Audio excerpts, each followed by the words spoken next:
رونگٹے کھڑے کر دینے والی سبق آموز کہانی۔ میرا نام کلیم حیدر ہے۔ میں فوج میں میجر تھا۔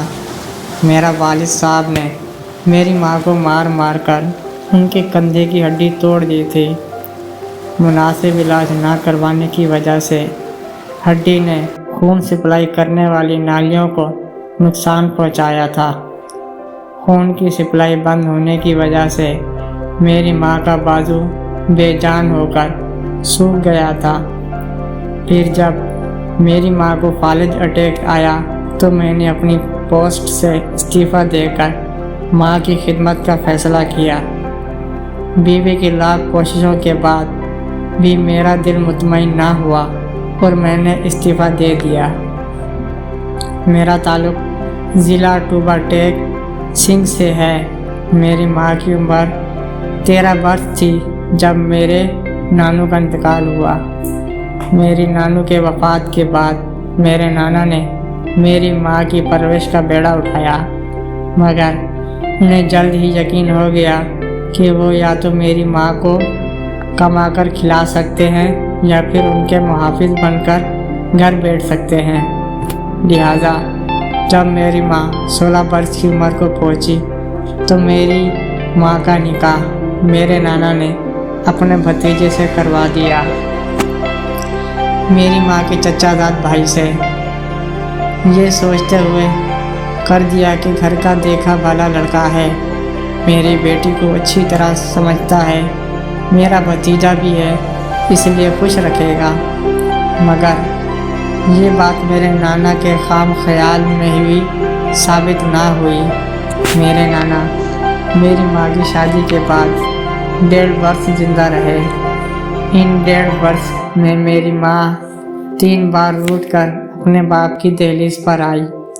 ہر بار میرے نانا نے اپنے بھائی میرے دادا کی محنت سماجت کر کے ماں کو واپس بھجوا دیا۔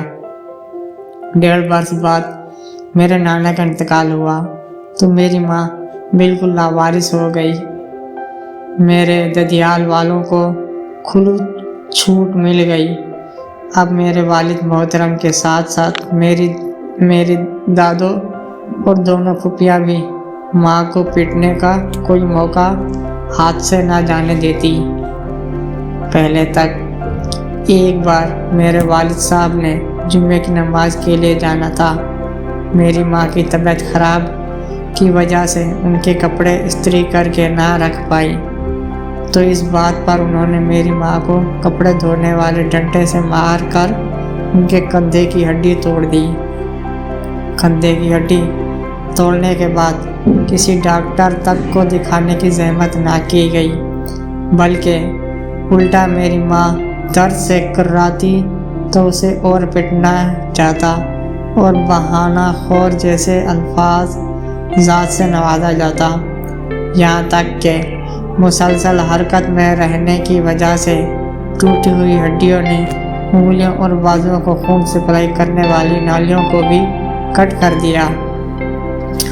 جب خون سپلائی کرنے والی نالیاں کٹ ہو گئی تو خون کی سپلائی آہستہ آہستہ انگلیوں تک پہنچنا بند ہو گئی۔ بازو بے جان ہونا شروع ہو گیا، یہاں تک بازو بے جان ہو کر سوکھ گیا اور ساتھ ہی لٹکا ہوا رہ گیا۔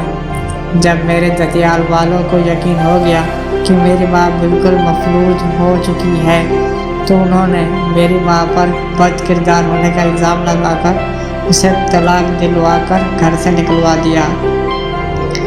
جب ماں کو طلاق دے کر گھر سے نکالا گیا اس وقت میں اپنی ماں کے پیٹ میں 7 ماہ کا ہو چکا تھا۔ 2 ماہ تک میری ماں کو گاؤں کی دائی نے اپنے گھر پناہ دے رکھی تھی۔